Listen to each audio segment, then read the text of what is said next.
Hey Steve, thanks for sending me your swim video for analysis. You actually look pretty good. What I'm first looking at is breathing, body balance, rotation. You have some rotation because you're bilateral breathing. What I'd like you to emphasize with your rotation is try to drive your rotation with your underwater pull. That's what drives the rotation. And then your kick is part of your balance. Your lower body, your hips are on top of the water, but your legs look a little bit low. So make sure you're kicking from the quad and hip flexor, and move your feet, ankles, get a little more ankle flexibility as you push down from the quad and hip flexor.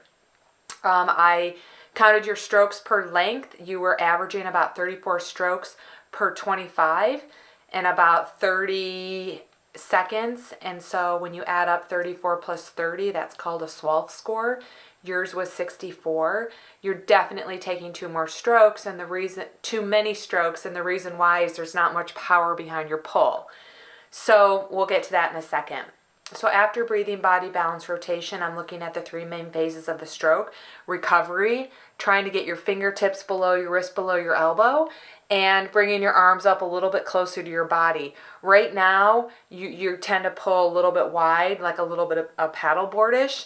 So I would advise you to do some thumb slide drill as well as some fingertip drag. That's going to help you. And then that's also going to, your point of hand entry actually looks pretty good. You're not too wide. You're not crossing your head. Just be sure as my left arm enters, my right arm just pulled. As my right arm enters, my left arm just pulled.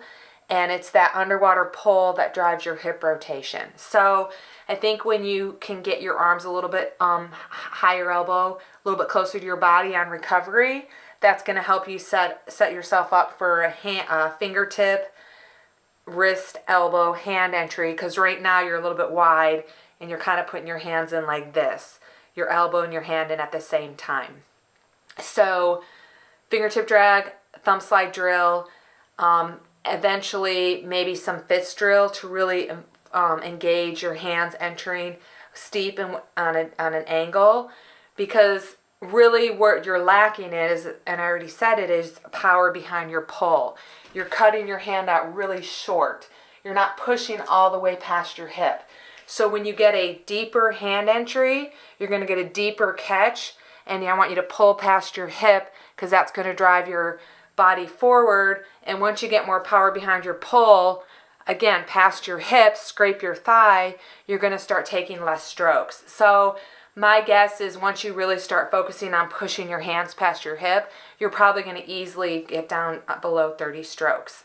So quick review: kicking from the quad and hip flexor, thumb slide drill, fingertip drag drill, eventually some fist drill for now, and then depending on how well you progress with the drills, you want to start focusing on something like the underwater doggy paddle drill, where you're just focused on the underwater catch and push.